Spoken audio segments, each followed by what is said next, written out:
Hello, and welcome back to the Cavalier's Tale. So, I'm sure you'll know by the news article that you followed, potentially, and the thumbnail, that we're talking about the update to the balance update for 2022. So this is the Beta 2.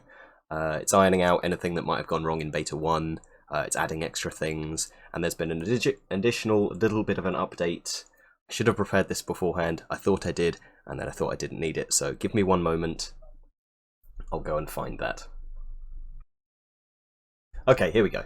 So, you'll notice a theme as we go through these, and if you've watched any of the other community engagement guys' videos on certainly the lower tiers armies, there's been quite a massive blanket reduction on base unit size costs, which is very exciting, especially if you play one of the lower tier armies. So that's Beast Herds, Vampire Covenant, Undying Dynasties, Sylvan Elves, Dwarven Holds, Orcs and Goblins got a little bit as well.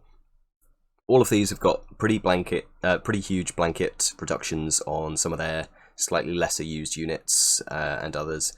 It's nothing massive, but like, you know, it's 5 points here, 5 points there. Added up should make quite a difference, and it should balance out the tier list a little bit better. Fingers crossed. So I'll throw up the text on screen. I'm not going to read it, but pause and have a look. It'll have been in the release notes for the news article as well, I believe. But basically, you know, the changes to Beta 2 is hoping to boost the lower tiers armies and make them a little bit closer. And of course, that's preferable to nerfing the higher tier armies, because obviously more exciting to receive buffs than it is to receive nerfs to other armies. So this should be a nice thing, and bear that in mind when you look at all of these changes. So let's get on with it, shall we? So starting first of all, the Arcane Compendium is going to add a lot of context potentially to the other changes, or at the very least it's a nice place to start. So let's skip straight through to the changelog rather than scrolling through and trying to find them. So only 4 changes, and 2 of them are to one item.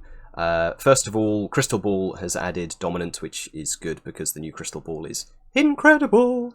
And it's got some text clarifications, which I think is just, yeah, so you can't dispel a single spell with 1 dice if you roll a 1 or a 2. So, you know, if your opponent rolls a 3 and technically has still cast the spell, you can't automatically dispel that with 1 dice with the Crystal Ball. So, you know, good and sensible change there. Streamlines it with other magical effects that boosts or takes away from, you know, with the +2, -2 spelling and dispelling modifiers. So very sensible change there. Hero's Heart has had a big change, I think. Down from ATP 3 to AP 2, which makes it significantly less interesting for some character choices. Doesn't really change it for others. But a 10-point discount as well, which is quite nice. So I don't know how much that'll change how often it's picked. I suppose for larger characters like you know, Ogre Khans and like Beast Chieftains, are they strength 5? No, Beast Lords are.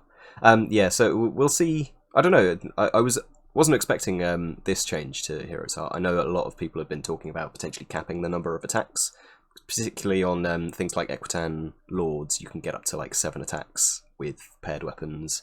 Hero's Heart, Sainted, and then the base 4. So yeah, I think this is an interesting change. I like the discount, if nothing else. The AP2's fine. Like, you can reach that naturally pretty easily, so you can start going beyond it as well, which is interesting.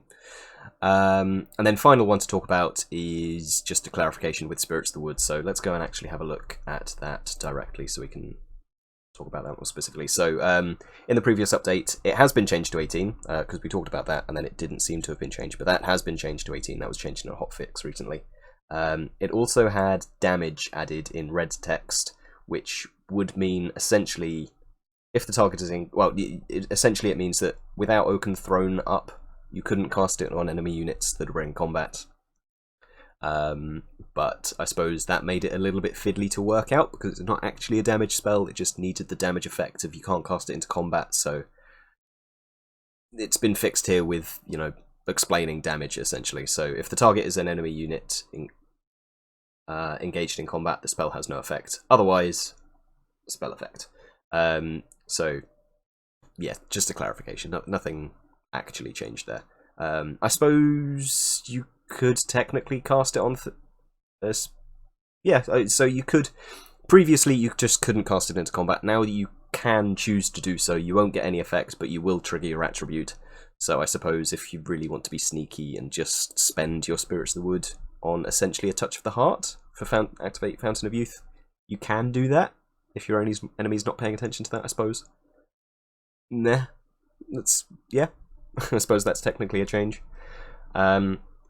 And that's it for the Arcane Compendium. So let's go and take a look at Dwarven Holds. So I would scroll through, but I'm not certain I'd pick out exactly the right changes. So we'll go straight through to the changelog again. So you remember in Beta 1, massive changes to the way dwarves get their magic. So Rune of Residence is range 18. The Rune of Resolve was changed to be a 8-inch magical move with light troops, which is nice. Battle runes on a runesmith have range 18, and then, you know, can't be stomped on shield bearers and Warthrone, which is nice. So, bearing that in mind, the Anvil of Power went down 5 points, which is nice and unexpected, to be honest. So did the runesmith as well, so that, in comparison with... I think the battle runes went up 10 points, didn't they? So, that's a nice offset, especially considering I think Dwarven Magic got quite a boost last update, which is cool. The other actual change here is to the Rune of Lightning. So it's gone down from 35 down to 20, which, you know, seems awesome on the face of it, but also you can only take 2 in an army now, so no more Thor's Hammer with 3d3 Lightning, Strength 4, AP1 hits anymore. Which is sad, but, you know, any elf player will tell you that 2d3 is going to hurt basically just as much as 3d3. So I think it's a sensible change considering how much... Certainly, personally, I found 3d3 Lightning to be an auto pick, so I think 2d3 is going to be sensible because it opens up a little bit more flexibility for your BSB, particularly. So that's cool. Otherwise, the Dragon Seeker, the Engineer, the King, the Thane, Clan Marksman and Clan Marksman additional models have gone down 2 points. Clan Warriors, Greybeards, Deep Watch additional models have gone down 1 point per model. Grudbusters have gone down 10. Miners, Rangers, Seekers Base, Vengeance Seekers Base, Forge Wardens again, Steamcopters and Field Artillery have all gone down 5 points, which is cool. So that's a boost to MSU, but also in just a normal army that saves you like 30 points or whatever, which gets you another magic item, gets you another couple of guys, which is nice. In addition to that, as I mentioned, the Grudgebuster has gone down 10 points. Deep Watch have actually gone down 10 points, not 5, sorry. Hold Guardians have gone down 15 points base, which is nice. That's fantastic. I think Hold Guardians are pretty good, you know, anyway, with the right magic support. Kingsguard have gone down 10 points. Their additional models have gone down 1 point per model. Seeker additional models have gone down points per model. Yeah, that's everything. So it all seems very, you know, it doesn't seem quite as exciting when I just say where lots of stuff has gone down 5. Well, I don't know, is that exciting? I think that's exciting. It's quite exciting. It's, you know, should make things more interesting for list writing for dwarves. I think Deep Watch went down 10 points at the beginning in this previous phase as well, didn't they? Yeah, so since January, Deep Watch have gone down 20 points, and their additional models basically haven't changed, which is very exciting. I think Deep Watch are fantastic with the right king inside, so that's really cool. And Hold Guardians I really like, and down 15 points is great as well, because as much as I enjoy them, they were kind of a hindrance in my previous dwarf list, so good stuff. Let's move on to Sylvan Elves. And again, we'll go straight through to the changelog. So I don't think there are any particular rules changes here, but as you can see, loads of points changes, loads of points reductions, particularly. Things to note: the Hunter's Honor has gone back down 10 points, so it's now 75 again. So you can continue using it on your BSB with a pair of Aether icons. The Oaken Crown has gone down 10 to match musicians. previously it was priced at 20, and you could get a musician, which gets you a March to the Beat as well as Swift Reform. So down to 10 points is very sensible.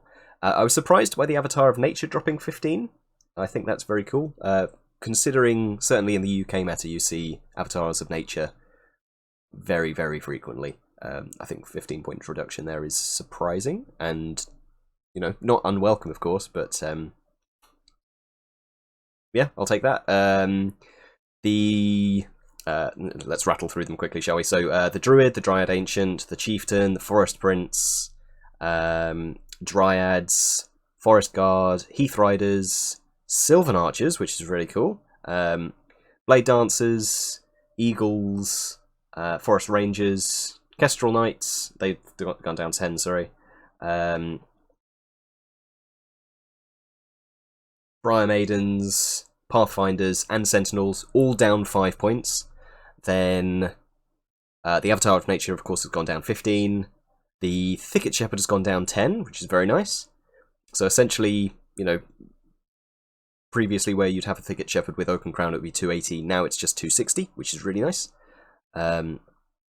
The Treefather Ancient has gone down 10. Of course, he's still gone up a little bit of points, you know, if you take him as a master, because of course their Wizard Master upgrades have gone up recently.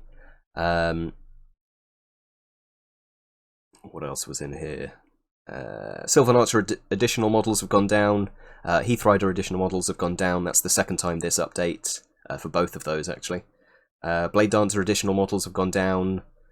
Forest Eagle additional models have gone down a point per model, so for a full unit you'll save 9 points, I think, on them, so tell me what you're buying with that. Forest Rangers have gone down to 16 points a model for additional.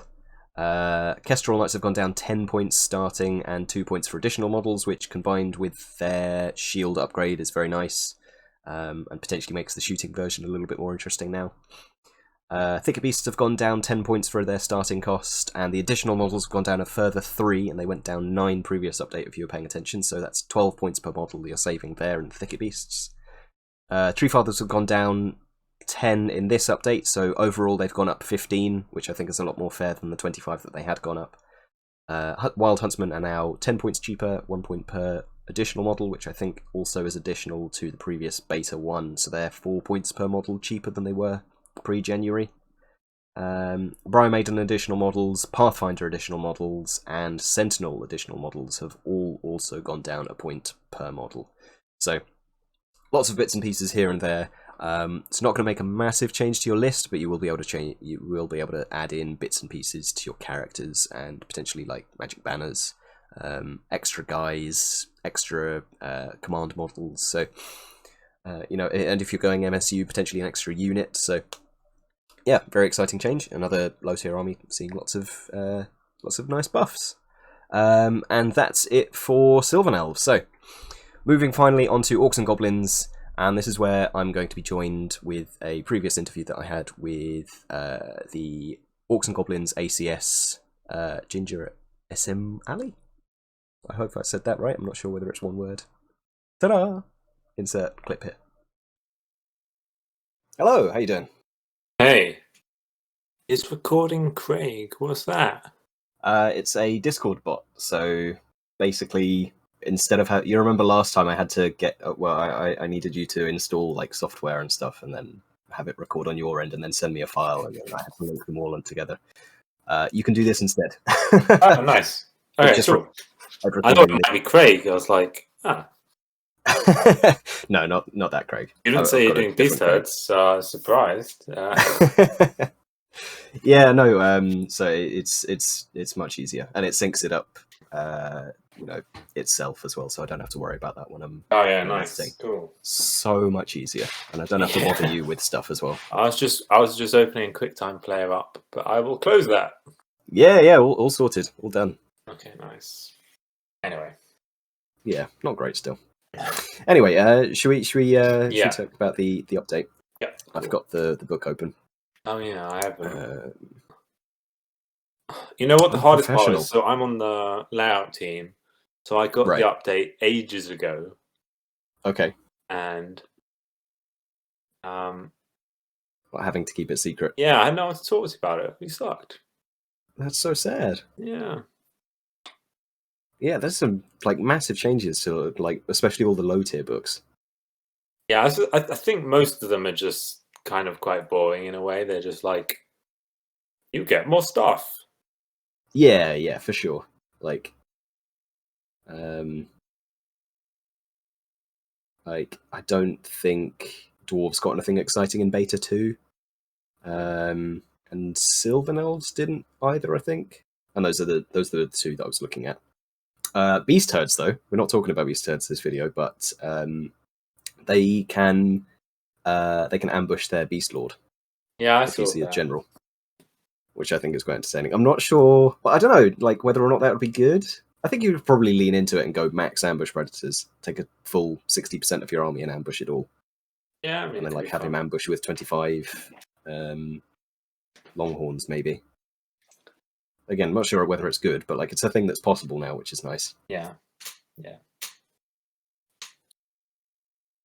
I have have you got the ready yet? Nice. Yeah.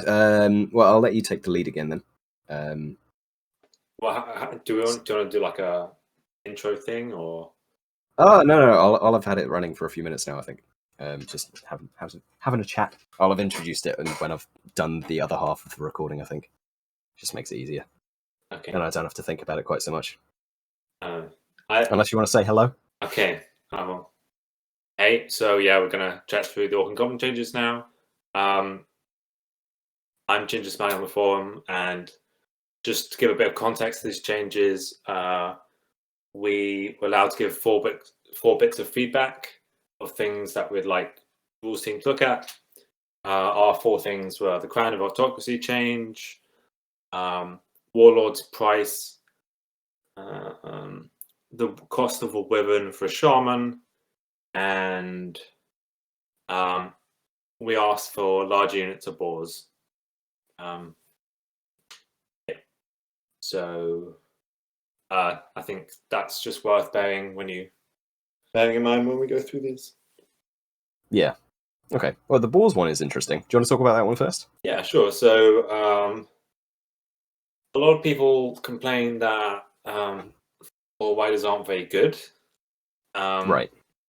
And they are definitely most commonly seen in 5s or like 10s if you're running mounted boar characters.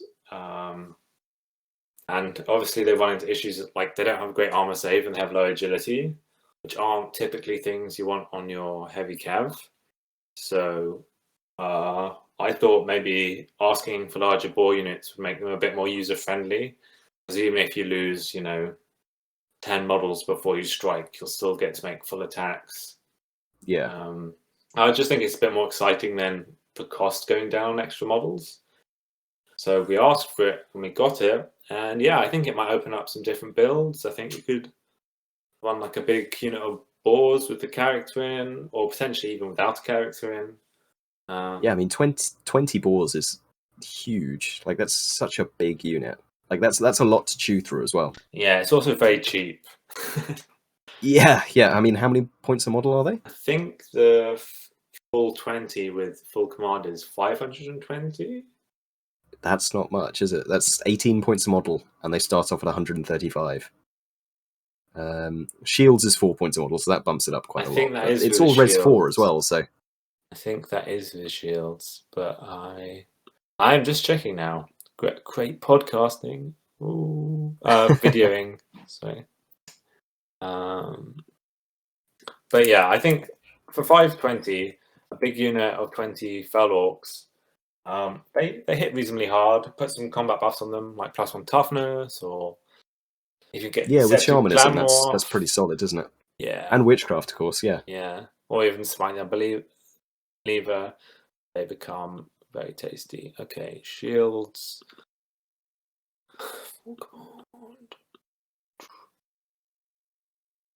Yeah, 20s with full command and shields is 520, which seems very good. Yeah, not bad at all. That's solid for what you get. Yeah, I don't think they'll suddenly be everywhere, but no. I mean, it's not going to be like you know, uber competitive or anything, I don't think. But it'll be really interesting, and it'll be hilarious to see someone with a full-size unit like that, because that's a UD size unit there almost. Yeah, I do think you'll see them in tournament lists. Yeah, I mean, you see the 15s occasionally, don't you? Yeah, I think if you are going to see them top competitive list, they probably will have one or two characters in there to kind of add some oomph. But yeah, I think hopefully that's like an exciting change that allows people to like actually try different things, which is part of when you have so few things to ask for. That's kind of unfortunately becomes part of your motivation. Like, does this change? Like, is it exciting? Do you think people will care about it? Yeah. So that's part of the motivation behind that. But yeah, I'm happy with that. I suppose that's a good place to be in, isn't it? Like, not being sure what to ask for. Yeah. I mean, there's lots of little things I would have asked for, but personally, I think the Lance upgrade for Boar Riders is too expensive. Using a whole pick to get that reduced 2 points or something, I don't know. I don't think many people would be like, woo! Yeah, not the most important sufficient way of doing that. Yeah. I guess we should probably talk about the other big change. Yes, so that's the Goblin King, presumably. Yeah. Oh, so exciting. I was very pleased to see this. Like, I was fully prepared to carry on just playing, like, full Goblins anyway, because it's chaotic with Discipline 8, but... Yeah. There's a few people just say that displaying Goblins was enough, but definitely they were in the minority. Yeah, I mean, whoever's playing full Goblins, they're not playing it for competitive, are they? They're playing it for, I throw 8 mad gits at you, and all my units are full of shady gits, and I've got Rasher Wrecking Teams and Wrecking Ball Giants and stuff. A lot of Goblin players do go that route, yeah. Yeah, exactly. Just go full weird with them. But Goblin King for +1 discipline, and it's free as well. You don't have to pay for it, which is nice. It doesn't use an arcane slot either.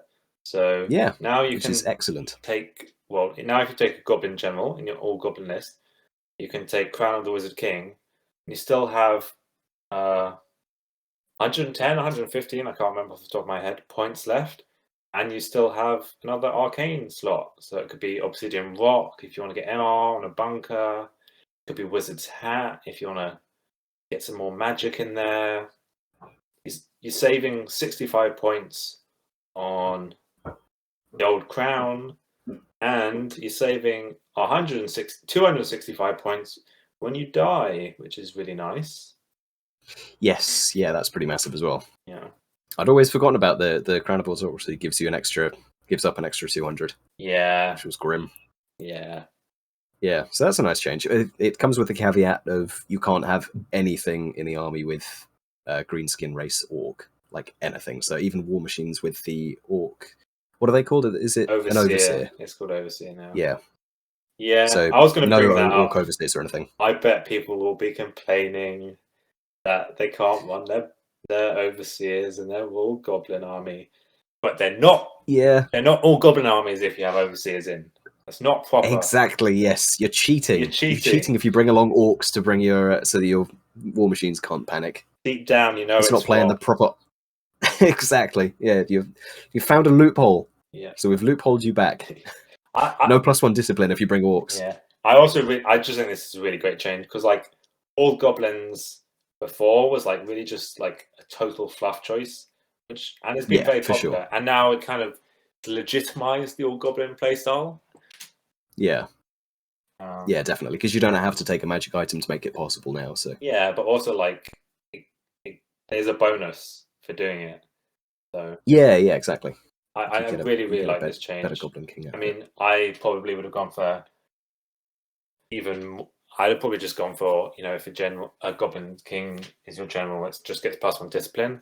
But I think that just leads to people taking a naked Goblin King. Yeah, I mean, I don't think in a bunker. because he's insignificant as well, so you can join him to walk units, right? Yeah, I think this is. So you can just. This is a good change. For sure. Yeah. Nice, solid, fluffy choice, but like more competitive than it used to be, which is good. Yeah. The next thing you asked for was Warlords and making them more price efficient, right? Yeah. So, but back before the the beta update 1, I think Shaman's generals were in about over 50% of the lists. I'm sure it depends which list you look at, which number you get. So Warlords weren't very popular. I guess there's two sides to that. It's like, were Shamans 2 points sufficient, or were Warlords not quite sufficient enough? I think probably it's a bit of both. So, fair enough. The Shaman general, now you have to, suck up Discipline 8. But also, I think without, and of course it went up in points with the Magic update last time around, didn't it? Only not as much as other armies, but only very slightly. But yeah. Also, some people did run the Discipline 8 Shaman general before. Sounds brave. Yeah, it sounds brave. Also sounds like you must really think Warlords are bad. That's very true. That. So we asked for this as firstly, I think Warlords, they seem so expensive for what they do, and I think a lot of characters, well, maybe not. Okay, in Orcs and Goblins, your general is obviously very important. You need to have it in the center of your army because, well, depending how you build your army, but in general, it's very important for your bubble. So you have this character, which you kind of is meant to be like a fighty character, also needs to stay in the middle of your army. So you kind of, its role's quite conflicted because, if you put it on foot and put it in like one of your blocks in the middle of your army, well, it's probably not going to do very much. But if you put it on like a board, run as a cowboy, it's not being a very good general. So I know. Yeah, and you're kind of stuck with either of those two. And putting them on a wyvern is the manly way of asking for trouble, really. I think that's one way of putting it. Yeah. So I think they should hopefully make taking Warlord more appealing. And people that were taking Shaman before, not like some people complaining like, oh, now I have to spend 400 points to take a Warlord because I need Discipline 9. I'm using kind of needlessly emotive language there.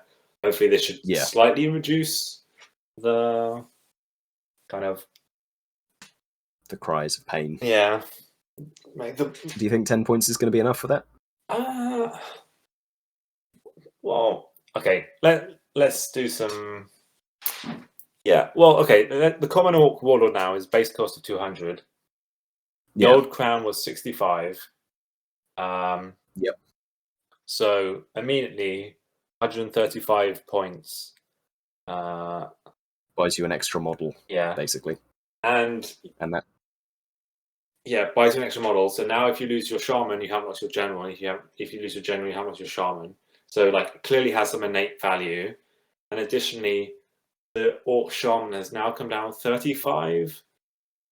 From its old cost, which I think is 20. Yeah, because it went down again. This beta update as well. Yeah, so it's gone down 20 more than a lot of other wizards. So you could say that's another 20. So 115 naked. I don't think it's like the end of the world if you have to find 115 points to include a naked Orc Warlord if you're running the Shaman before. Yeah, and I mean, it's not. They're still a Res 5 character, aren't they? And it's not as if it's difficult to get them to a decent armor save. No, sure. So they're not. And of course, the Ferals come with 5+ Aegis standard as well, which is nice. Or you can go Iron Orcs for the opportunity of Bodyguard with an Iron Orc block, and they get plate armor and all that kind of thing. Yeah, I don't know. Like outside looking in, they don't look like slouches. I imagine the 3 wounds and no way of growing them back is a little bit of a pain. Okay, I'm sure people outside looking in look at Orc Warlords and they're pretty cheap, and they are pretty cheap. But I think often when it comes to characters, it's kind of like basically, if you have a more expensive character in a duel, normally you win. So whilst having cheap characters obviously saves points elsewhere, often leads to them feeling quite weak just because you get a 1v1 by most other characters. Scourges and stuff. Yeah, I mean, quite rightly, they should die to scourges or yeah. KoE tooled up characters Cretan or Lords, yeah. Chaos Warlords or minor things, but like most of the common characters you see do kind of beat them outside of like niche scenarios. So Yeah, I suppose other characters of like the same kind of points bracket bring something in addition, yeah, like either magic or just other special rules or unit synergy and stuff. And Orc Warlords kind of don't get that, especially considering you don't have to pay for the war cry anymore because it's just a thing that your general gets. yeah.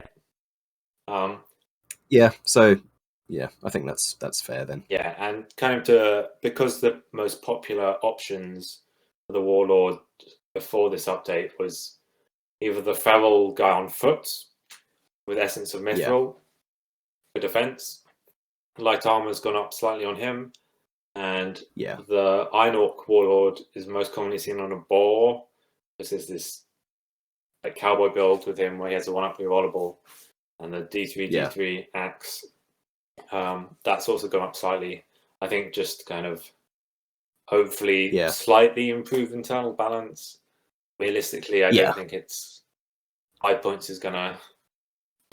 No, I mean, together with the base cost going down 10, I think it's probably just mitigating any potential suddenly this build is really, really good. Yeah. So it's a 5-point decrease if you're got a feral orc on foot instead of the 10 points, and then the same goes for the Iron Orc Warlord on a boar chariot or a wyvern.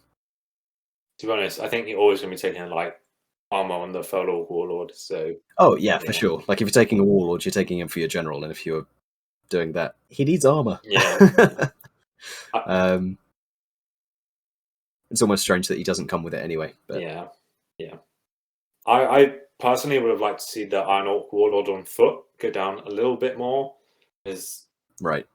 Yes, you can. He enables the Iron Orc like big stubborn block, but it's just you're paying 400, 500 points for the Warlord, and then you're paying 700, 800. Yeah, he's 285 base, isn't he? So yeah.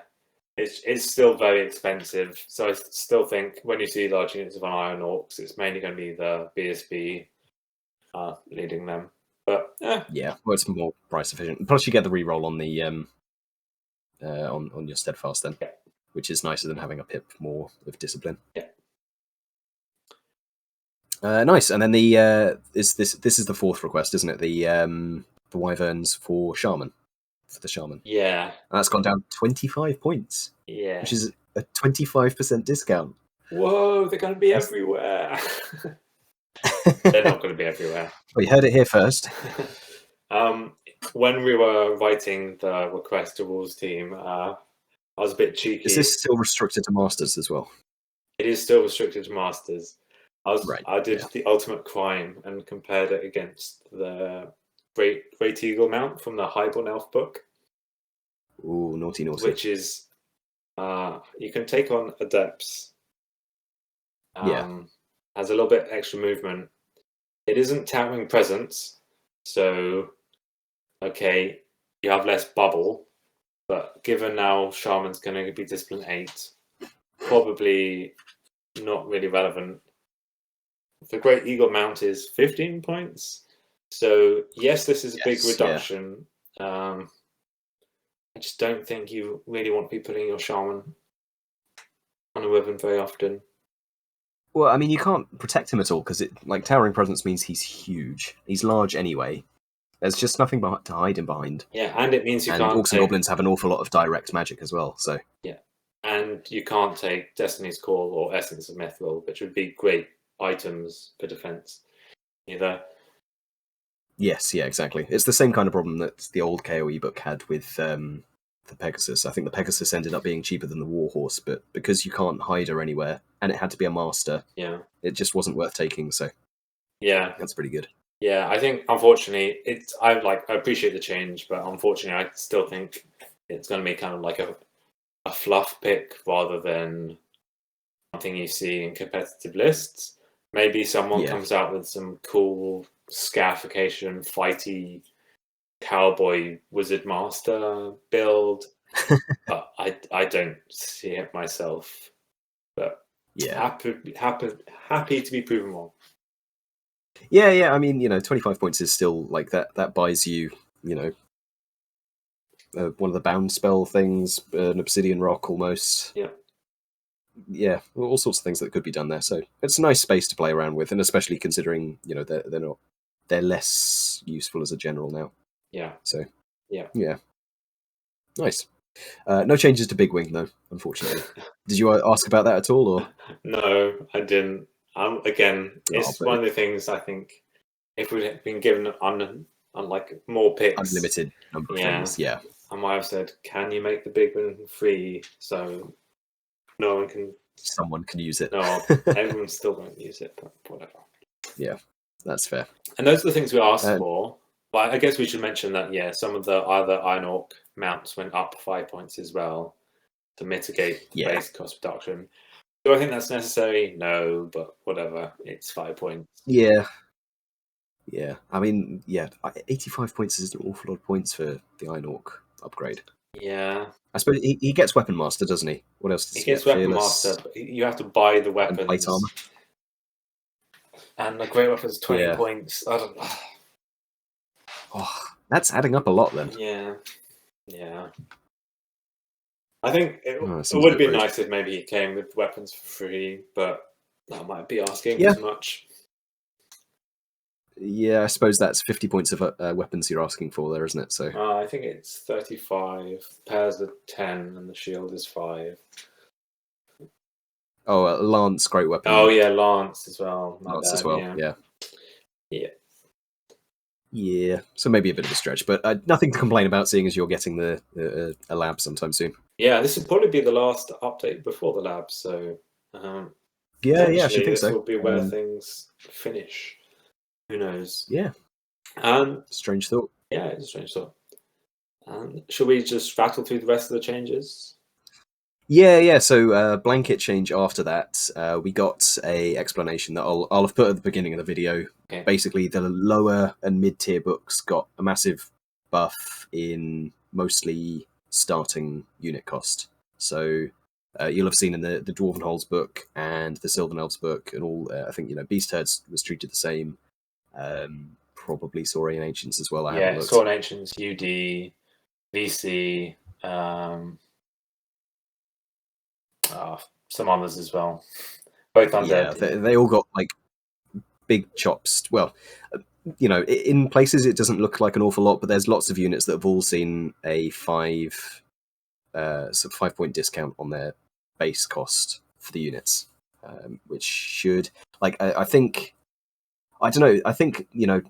big picture wise, it's probably a good idea to have done it the other way around and take things away from the higher tiers, but it's a lot easier to sell buffs to lower tier armies than it is to sell nerfs to high tier armies. So this is a more exciting way of doing that, but hopefully it should bring the balance a little bit closer together, because there's a little bit more disparity between the lower tier and the higher tier armies at the moment. Yeah. Certainly more so than there were in the past. Not as big as it, could be. Like, this isn't 40k or Age of Sigmar still, but it's a nice thing to see, and it should be quite exciting for list building. You sent me an MSU list that saves like 7,500 in loads of these units. Yeah, I think the last version that I wrote saved 85 points just by. That's pretty good. That's pretty good. Yeah. So, did you put the Warlord in there? Yeah, I did put Warlord in there, I think. Hell yeah.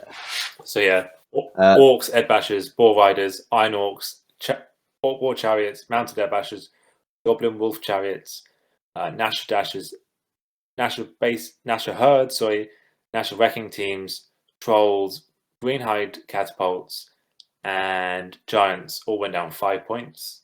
The Gargantua and the Great Green Idol went down 10 points. And Troll extra models went down 1 point. So those... Which saves you a grand total of 7 points if you take a full unit of Trolls, right? A full unit of Trolls is 10, so I think it saves you 12 with... Oh, you mean the extra model cost? Yeah. That saves the extra models. Saves you 12. 7. Yeah. Yeah. But yeah, like, once you've taken several units, that saves you enough points for like an extra couple of guys here or there.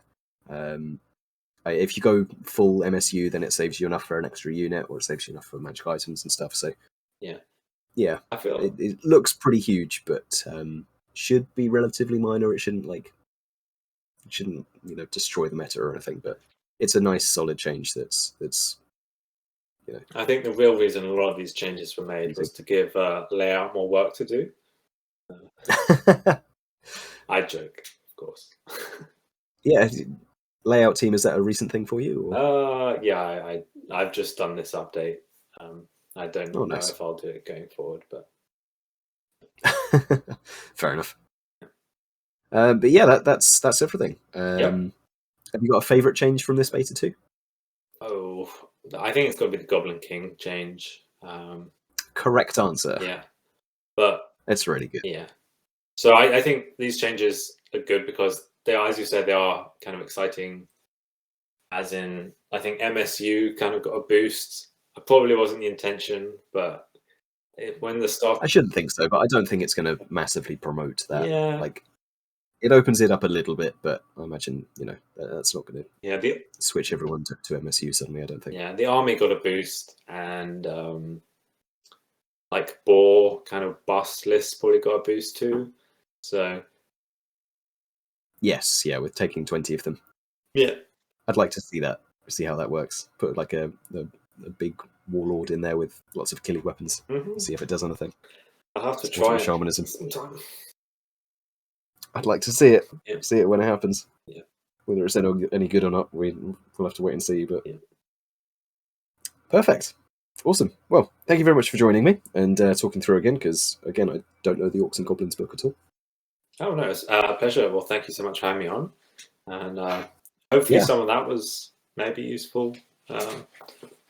Fingers crossed. Well, this comes out the day before the update, so at the very least, people will be watching to grab the screenshots of the update, if nothing else. Some of them will listen to us.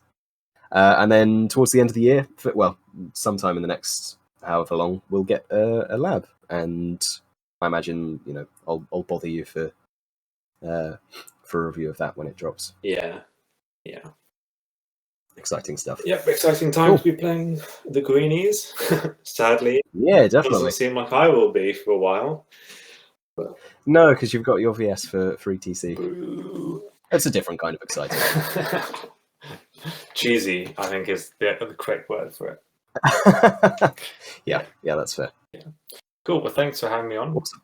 And my pleasure. Thank you for coming to join me.